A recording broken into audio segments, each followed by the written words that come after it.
Survival horror, a genre rooted in fear, suspense, tension, and the terrifying fight for survival against overwhelming odds.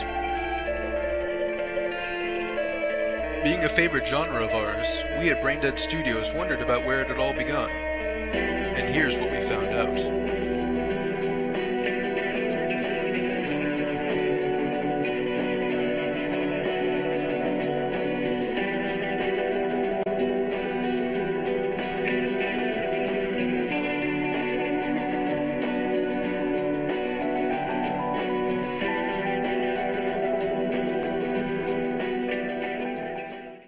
Survival horror games. You've all seen them, or at least heard of them. From Resident Evil to Silent Hill to Alone in the Dark, Clock Tower, and Fatal Frame.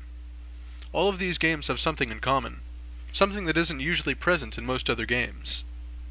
Whether through clever sound engineering, an atmosphere that draws you in, a fantastic story, or a combination of all three, survival horror games deliver a feeling of suspense, of horror. The survival horror genre takes pride in immersing players so far into their fictional worlds that they actually begin to fear what's happening on screen. Kind of interesting in talking about it because it's like what makes a survival game, you know, and I think there's the different. For me, what makes it is every game, you know, you have to kind of survive through. But as far as the survival horror, I always look at it as that. Kind of either it gets a certain emotion to you that it either tenses you up or it kind of makes you jump every once in a while, or there's this dire need, you know, that's of just insurmountable odds that you have to kind of beat out. In the case of like Resident Evil, it's typically okay, you're a human, let's throw you into a town and you're surrounded by zombies and we'll see you later. You know, work your way out and you're just you know, and then you have to make your way through it. Story, and even more important, atmosphere, are important elements to any survival horror game, perhaps the most important. After all, you can't become immersed in the game if you don't actually give a damn about what happens to your character. But story and atmosphere in survival horror games, and games in general, have come a long way. Let's flash back to 1986, a happier, simpler time. A time when having a top-notch computer meant you had a Macintosh 2. With not 1, but 2 megabytes of RAM. Followed up by a lightning-fast 16 MHz processor, there was nothing that baby couldn't run.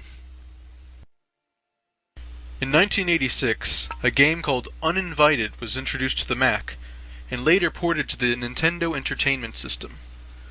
It was the first known game to include horror elements into its gameplay and story. Though still relatively limited, the game also introduced difficult puzzles, extreme interactivity, and an inventory system, staples of the genre that last to this day. The game begins with your character regaining consciousness in a wrecked car.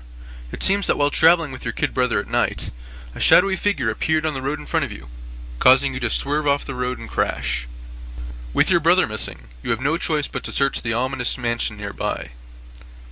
To fans of Silent Hill, which came out almost a decade later on the PlayStation 1, this might seem like a familiar scenario.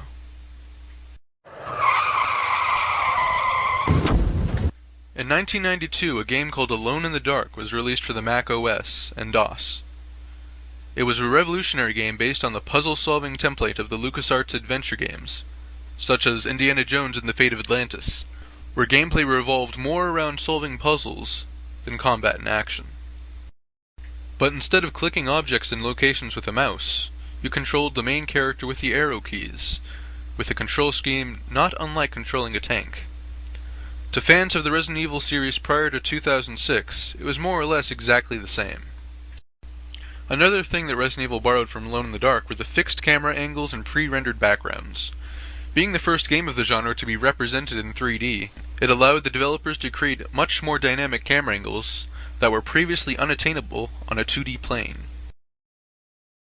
Another thing that Alone in the Dark brought to the table was a new approach to playing games in general. It severely handicapped the player in terms of speed, health, and ammunition. Dying was easy to do. Not only did this increase the player's need to explore, it also raised the overall tension of playing the game.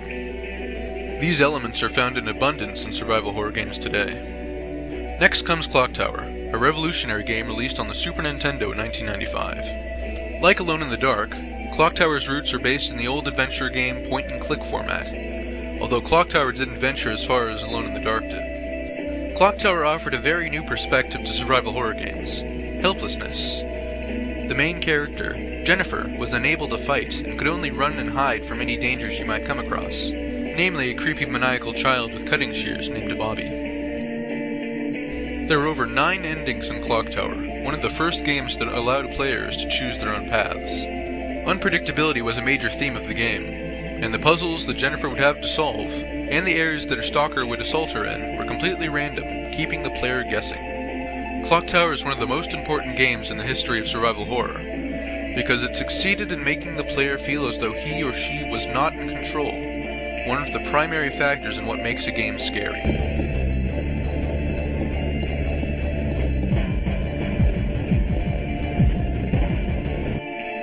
1 year later, Capcom released a game called Resident Evil on the PlayStation 1 that revolved around a zombie outbreak in the fictional Raccoon City. Looking at all the design choices made in the game, it's quite easy to see that it was directly influenced by all the games previously mentioned. A fixed camera, tank-like controls, rationing of health and ammunition, unpredictability, a mansion, and a focus on puzzles, to name but a few. However, it was based more on the Alone in the Dark template than the Clock Tower one, with more of a focus on inventory management and combat, and less on a convincing narrative. Although one could argue that the cheesy B-movie dialogue in the Resident Evil series is what makes them great. Oh, Jill, what good timing. A moment ago I heard someone's voice coming from this hole. Let's go together since it's dark and we can't see very well.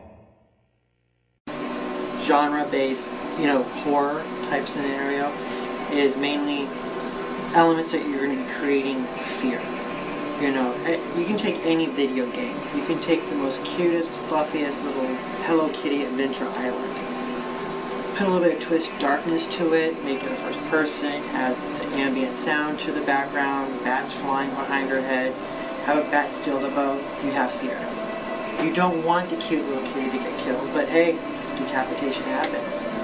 And while Resident Evil went the Alone in the Dark route, another game series by the name of Silent Hill followed the route set by Clock Tower.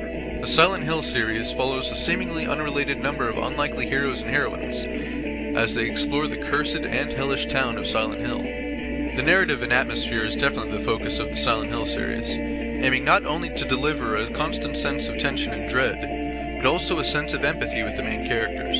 As with Clock Tower, Silent Hill uses unpredictability and multiple endings to create a playing experience that is never exactly the same. And like Resident Evil 3, the second Silent Hill featured an unkillable stalker in the form of the appropriately named Pyramid Head. The creepy atmosphere and the feeling of helplessness, in addition to the extremely dark plot lines, have propelled the Silent Hill series into the limelight. As you can see, even these modern survival horror series can be traced back to earlier games, which provided the building blocks and mechanics so prevalent in the genre. In fact, all video game genres have an evolutionary path, very often leading straight back to the old text-based games. But even now, the survival horror genre continues to innovate. For example, Fatal Frame, a series that takes the horror away from zombies and hellish creatures to a more classic, even ancient antagonist, ghosts. Fatal Frame combines the helpless exploration of Clock Tower, the eerie atmosphere of Silent Hill, and adds, strangely enough, a dash of RPG elements to the mix. The protagonists of the series deal damage to malevolent ghosts with the aid of an enchanted camera.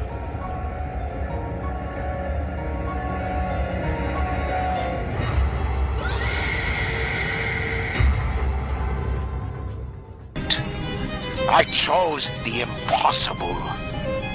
I chose rapture. And interestingly enough, even games outside of the survival horror genre have taken many cues and tips from it.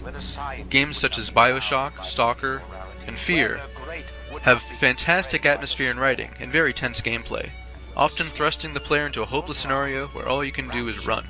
Can become your city as well.